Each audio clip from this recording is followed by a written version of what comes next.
Straight facts, homie. It's your boy Kate. We're back with another episode, man. And it seems to be a lot of debate going on right now, revolving around the Black Lives Matter protests from state to state. Is the violence really necessary? Can't you guys do this another way? A whole bunch of stuff. So we're going to break it down to you and give y'all our perspective like we always do. The looting, the rioting, and all of that necessary. So how I see it, I feel like the same way United States or any country has different parts of their military, everybody's not just on the ground. You got the Air Force. That's a different part of the military. You got people that do like computers and things. Everybody's not shooting people, bang, bang, kill them. So I feel like as black people, what we doing is we need to have people that they really willing to die behind this physically and really like burn shit down and all that. And then we got people that's financial. Then we got people that's frontline. Then we got people that's like they know how to lead, but they might be on some peaceful type. Because if you just on some anarchy, we burning everything down, but you got nothing after that, that's kind of like extra to me. That's not too smart. But if you just on some please give us our righteous freedom and please do this, then that's not too smart either. Because I've never seen a bully say, I'm gonna stop beating you up, dog, because you said please, my bad, and shit like that, right? Some of that stuff, it is needed because these corporations care about the bottom line, they care about the money. And if some of this stuff, if they can feel a little bit of pain that we feel from seeing our own get killed, that's gonna make them wake up and say, damn, okay, I don't like how I just lost $3 million in a couple hours. I don't like how this happened. So my thing is, I look at it from the perspective of the next time that happens, the next time a black man get killed, they know that, yo, these people will go out here and riot and burn all this shit down again. So if one of them get killed, I'm gonna make sure that cop goes to jail. I'm gonna make sure shit get done right so they don't do that to my business. Even if you don't care about black people, when you got something invested, you move faster. And I feel like the rioting showed them like, yo, bro, we would really burn this shit down and all live in misery. And now all the people that own businesses that don't care about black people, they gonna move really fast because of the rioting. Because if we was just marching, they'd be like, all right, niggas marching again. It is what it is. Here's what you said, because what's the point of rioting when you think about it?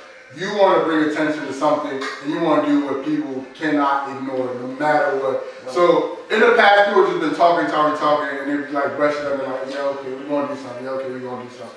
But at the point where we at now, it's like the last straw, right? And people are like, why y'all rioting? Why the violence? Like, if you think about like, I seen this on Twitter. There's like a battery, right? What does a battery do? It gives power and energy to something, right? And a battery has a positive side and a negative side. Like you said, different parts of the military. There's people that's going to do the positive. They're going to walk, they're going to peacefully protest.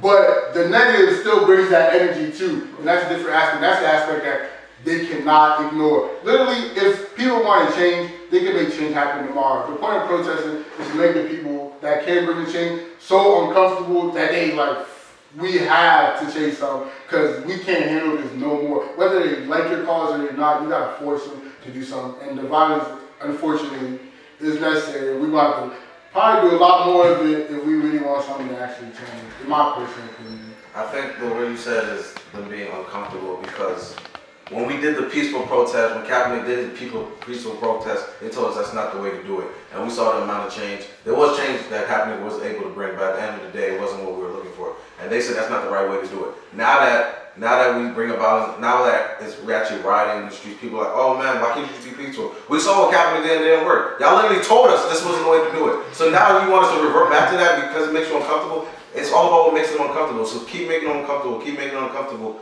I believe that when you're being oppressed, you're being bullied, you know, the only way to bring about change is to force those in power to feel, like you said, uncomfortable and unsafe. Hurt them pockets. You know, the next closest thing to make somebody feel physically unsafe, like not murder or assault, but making them feel like their environment is unsafe. Seeing burning buildings, you know, you're not gonna walk down the street and feel safe.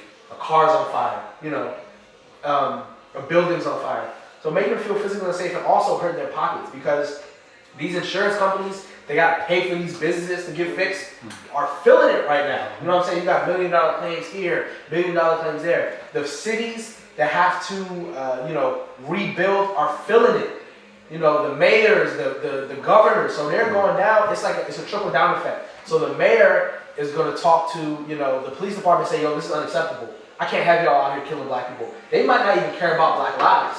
But the mayor still will say, I can't have you out here killing black people because I know they'll knock all this shit over. They'll burn all this shit down. So we can't have that. So then it's going to turn into, you know what I'm saying, police officers getting pressed out for doing different things, getting fired, let go. I think that, you know, eventually the days of, you know, he's going to take a paid leave, they're going to do a PR smear job, it's all going to go away, that's going to be dead. Oh, the bad apples, the bad apples, the bad apples. Right. They let the bad apples sit there. They're not going to be able to let the bad apples sit there because they're going to fuck up the department. They're literally going to mess up the money. You know what I'm saying? Like, you look at Minneapolis public schools literally cut ties with the police departments. They're the SRO, school resource officers. They cut ties with the police department. The University of Minnesota cut ties with the police department. So what that's doing is it's messing up the money. They're not going to let them mess up the money. It's all about what's popular. Like, you got to make it popular to stay out because this is no new message. Like, Kaepernick been talking about it, but it wasn't popular. People wasn't coming to his defense. So people stay back and be quiet. The same people you see on Twitter all day, every day, they wasn't doing that a couple years ago because it wasn't popular. Now that it's popular, it's not even about who cares about the issue. It's about what's popular. So as long as we make this popular, people who don't even really care about the issue gonna say something about it and we're gonna cause change. Because I'm telling you, we've been arguing the sentiment and it's been the few. Now it's the many. So as long as we keep it popular, that the Black Lives Matter movement, I think that this is a good What I don't like about the looting and rioting is that, bro, like, I live in the trenches, bro. Like, you know what I'm saying? Like, I grew up here, but, you know what I'm saying? I'm from poverty. And I think people don't understand that it's real people going through shit every day. And it's outside of the rioting and the looting. It's ghettos, there's hoods that these people are really hurt. And I don't like that there's people out there that are not hurt, you know, pretending that they are hurt. You know, it's real. You know, it's people that were struggling and starving before the pandemic started. For those people to be out there, I understand because I've been there, you know what I'm saying? I didn't know where my next meal was coming from. I think people need to see our pain. I do think that everything that we're doing is necessary, but we must understand that it's within. You know, it's all up to us at the end of the day. And if we're trying to force, you know, you ever hear that thing where just control the things that you can control? And I think that a lot of that stuff is out of our control. But like, I've avoided a lot of conflict in life. Like you said, the bully situation. I wasn't always a fighter. I didn't like fighting, you know what I'm saying? But I've avoided a lot of conflict just the way I carry myself. You know what I'm saying? I think that we need to be taught, we need to teach our kids in the black community how to carry ourselves correctly so that this shit can't continue to happen. I think that, you know, rioting and violence and physically hurting somebody is the way. And me personally, bro, I don't think it's the way. Because we've been we bring value. The NFL, the NBA, like right. all the entertainment is like mainly black people. Like a lot of these inventions, of course, is a lot of the revenue. That's why people were talking about July 7th. Don't spend no money. They're like, there will be more. You know what I'm saying? It's more like, and there's gonna be more black people. So it doesn't really matter. Can I? We're losing black men to you know, police brutality. We're losing black men to homosexuality. You know, nobody wants to touch on that. You know, we're losing black men to black on black violence. You know what I'm saying? We're losing black men to being incarcerated. So we're endangered species in so many different ways. It's like, how do you want to die? A lot of people, other race, and even some black people, when the police kill us, they be like, well, niggas kill niggas, First off, bro, you're gonna probably harm your neighbor before you harm somebody that's far from you. And a lot of people in the ghetto or whatever, black people, we're all together. I'm pretty sure if you check the white on white, Hispanic on Hispanic, Asian on Asian, they probably do more hurting each other than they do other races because they're right next to each other. That's natural, right? So, and on top of that, my thing is this with the black on black and the police. It's not the same. Because when a black person kills a black person, if they get caught, they doing time behind that. Most of the time, unless they got a great lawyer and they get off, most of the time they're doing time. It's the cops that's killing black people and get no type of goddamn punishment for it. Because if a cop kills a black person, they get 50 years, we're going to be like, damn, that's messed up. But they be like, oh, they got 50 years. So we can't really go as crazy. It's when they get nothing. And they still, they might get transferred to another place. Pay leave. Yeah, that's when we bug out. So the black on black crime thing is, if I go kill a black person and I get caught, I'm doing time. Them cops not doing no time, so it's not the same thing. You see a female, she dogging herself out, right? She's already dogging herself out, right? And then she wonders why everybody in this world keeps dogging her out, right? Because she's not respecting herself. We care more about our own people. Because there's so many people out here rioting and looting. That's a part of the problem. It's like us getting together as black men to do this, and pouring into each other, we need to pour more. We need to pour back into our people. They got them with the $20 bill, the fake $20 bill. I mean, you know, It's that like, happens. don't give them a reason to. Every time they always say, oh, they always tell you walk the straightest line to not give them a reason to. But they always find a way, no matter what, no matter what you do, they always find a way to justify killing us and all that stuff. So at the end of the day, you're right. We do need to pull back into the black community. But at the end of the day, no matter how much we get back to ourselves, until we fix the opposition, nothing is going to change. Nothing is You going work to change. inside out. You don't work outside in. Yeah, but my thing is this, yo. My thing is with all that, bro. Is like you was talking about the girl dogging herself, right? Yeah. I don't care how much a girl dogs herself. She could be the biggest whore, excuse my language. That don't mean you should rape her because she's a whore. I didn't say that was right. I'm saying that don't mean you should slap her because she don't know how to treat herself. So the black community is like, we can treat each other the worst. Let's just say we treat each other the worst. That don't mean they should be killing us because of that. Cool, we gotta work on ourselves, but that's two different topics. That's not the same thing. Cops have a job, yo. It's to protect and serve. It's not to kill because black people, quote unquote, don't value themselves. I don't care if this man is sagging his pants. I don't care if this man talking about, yo, what's happening. I don't care how he talks, how he walks.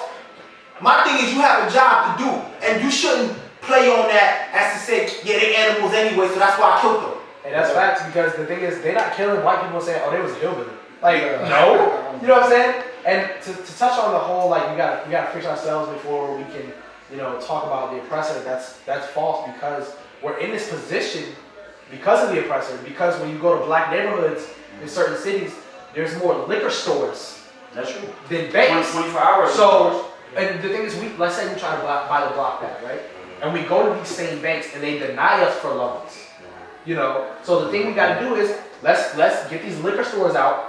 You know what I'm saying? Let's get rid of the laws that stop us from gaining wealth because it's not that black people don't want to. It's not that black people don't want to be wealthy or don't want to improve. Is that there's laws, rules, regulations, systematic racism that oppresses us. So once you get rid of that cloud that's over us, then we can do better. There's only so much we can do when we have that cloud and that weight bearing down on us. We spend too much time on the problem, not enough time on the solutions. You know what I'm saying? I'm not justifying anything that's going on, bro, because this shit's fucked up. Excuse my language. But what I'm saying is, if we put more time into the solution and less energy into the problem, I guarantee you, we will be able to level up as a community. I get what you're saying. We gotta pour back into ourselves first and foremost. But at the end of the day, it doesn't change when somebody values you as less than a human. Because at the end of the day, life is a game of opportunity and chance, right? And let's say, and we all know this, you're over policing your black neighborhood. The chances of more people being incarcerated that are black men skyrockets all of a sudden. Because at the end of the day, yo, how can you be the best X, Y, and Z in our community and don't come back and build the community? And then guess what happened? You put it into the next person who's the best X, Y, and Z in the community. So yo, when you get your bread, come over here with me. And then guess what he do? He puts that into the next kid's mind. The next kid's mind is yo, get your bread and dip, get your bread and dip, get your bread and dip. But everybody talking about, yeah man, we gotta come together. Black Lives Matter though. It don't even make no sense, man. Y'all need to stick together and build more PG counties, Prince George's counties. It should be a bunch of them around here. Cause a lot of black people getting a lot of money out here. So I don't know why y'all talking all this build, but y'all want to keep leaving. We trying to build a house and motherfuckers come and take 2 bricks and run away with it. Run away with it. The house is never going to be complete.